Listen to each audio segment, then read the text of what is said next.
patuloy yung ginagawa nilang bypass operation eh. Oo, bypass operation. Laban sa illegal na paggamit itong mga drugs. Illegal drugs. Oo, illegal drugs. Kaya ang nahuli nila, nako, mag-asawa, partner, Dalia Baquiler Cuagas Inda, 34 years old, napakabata, no? Para ko ng anak.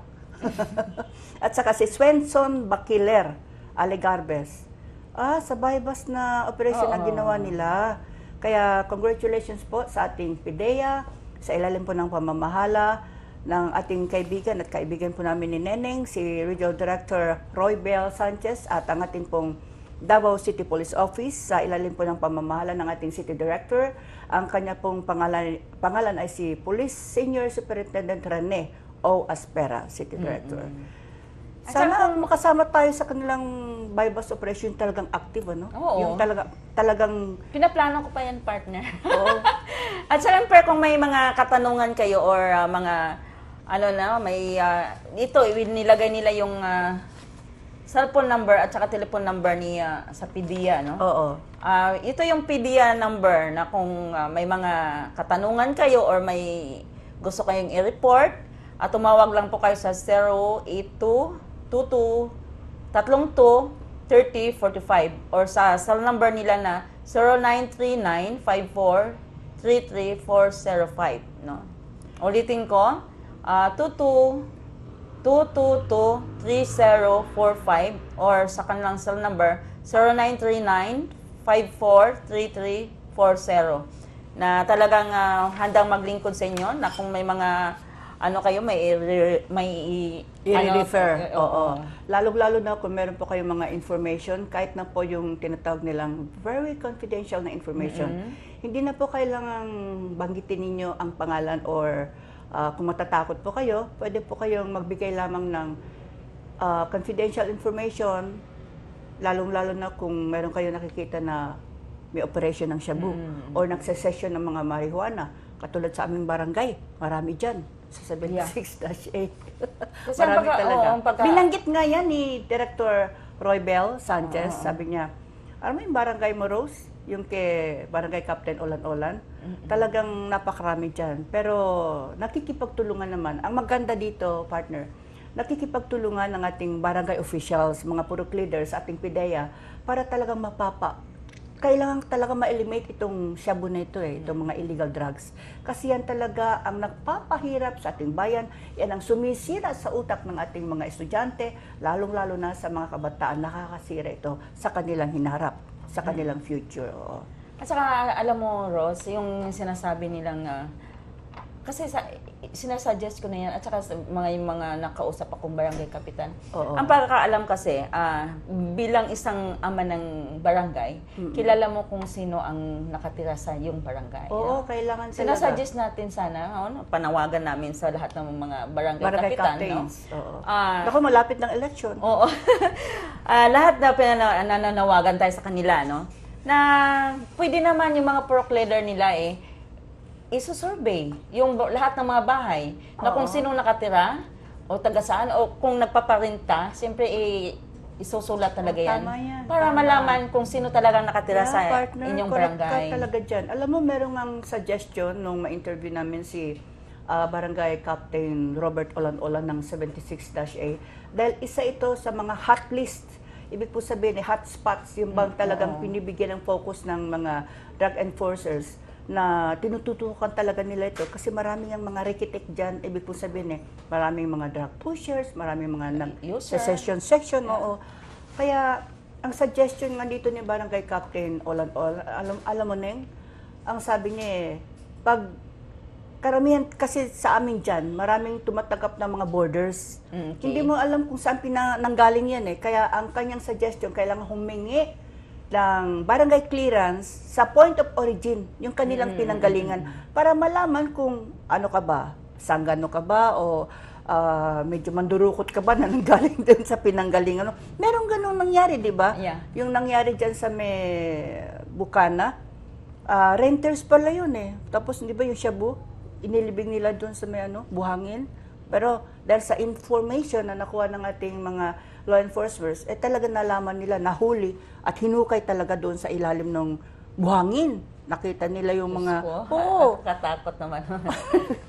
alam mo, may mga strategy pero nahuli rin. Nagpapasalamat tayo sa mga informations na gano'n na natatanggap ng ating mga law enforcers. At saka yung nagpaparinta, no? Malaman din, at saka inaano ko no, sa ating mga barangay councilor o barangay kapitan na talagang bigyan nila ng pansin. No? Lahat ng mga bahay, pwede naman nilang, siyempre may mga ano naman sila dyan, malalaman nila talaga kung sino nagpaparinta. At siyempre kung ilang tao ang ano dyan, Talaga. nakatira. Oo. At saka kung saan nagtatrabaho. No? Kung Yes. nagtitinda sila, ay ilalagay din nila nagtitinda Oo. sila kung ano talagang hanap Kaya, buhay nila. kaya nga meron tayong mga purok leaders eh.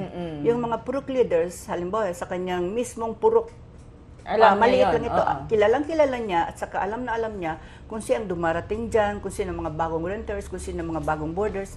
At kailangan ni alamin mo yung pinanggalingan talaga kasi merong mga bagong salta. Instead na makakatulong sa barangay, menace pala sila. Ibig sabihin dyan hindi pala sila mabuting mga mamamayan na naninirahan dyan at ang balak, mandukot o kaya magnanakaw, di ba? Naghahanap na naman ng bagong bibiktimahin. Kaya kailangan talaga alamin niya ng ating mga purok leaders, mga barangay captains. Kaya yun ang aming panawagan sa inyong lahat na talagang bigyan, tuunan nyo ng pansin, no? Ang inyong barangay. Siyempre, talagang, sa akin talaga, kasi minsan nung naglalakad ka, Rose, hindi mo kilala, siyempre, kailangan talaga, ako talaga concern ako. Kasi minsan, gabi akong umuwi. Nako. So, pag may nakikita akong mga kabataan talaga, nagreklamo nga ako sa Barangay Buhangin. Maaamoy mo pa naman yan Sabi ko halimbawa, pag alam na alam mo yung amoy ng marijuana, maaamoy mo. Iba ang medyo may pakasangsang ang amoy nito Oo. Kaya pag meron kang masalubong ng mga halimbawa, kabataan na galing sa session, maaamoy mo Kaya sinabihan ko mo. nga, ang ano doon, police doon sa Buhangin. Oo. Sabi ko, pwede ba kung pwede, umikot kayo para naman matulungan ninyo ang mga barangay namin. Na Oo, at talagang saka importante siguro na magkaroon tayo ng mga barangay tanod, lalong-lalo na sa gabi, di ba? Kasi this will eliminate itong mga salarin, itong mga magnanakaw o na gumawa ng mga salagubang sa mga, yung tinatawag na akyat bahay, di ba? Ordinary lang yan, pero pag malaman nila na merong mga barangay tanod, at least they will have the second thought na, aba, may barangay tanod dyan. Medyo hindi nila mapupuntahan yung bahay na talagang tinatarget nila. Kadalasan ganun yung mga akyat bahay nandito na sa atin Kaya ingatan natin yung ating mga properties. siyempre, tulad sa aming lugar, no? Sa Buhangin ba yun sa inyo, Neng? Oo. Sa aming lugar kasi, Ros, talagang kailangan talaga, sabi ko, kilala ko. Ang ibang mga kabataan hindi ko kilala, pero sabi ko, nire-report ko talaga. Ayokong may mga hating gabi may naglalakad pa na mga kabataan, talagang sabi ko, ipapahuli. Meron tayong curfew hour Oo. di ba? Hanggang 10 o'clock. Naku, siya nga pala meron nagreklamo sa Mindanao Talks Hindi ko lang nadala yung sulat. Dito sa ating mga Christian Fellowship daw ito ang nagreklamo, taga-postal office natin, mga kaibigan natin, postal office.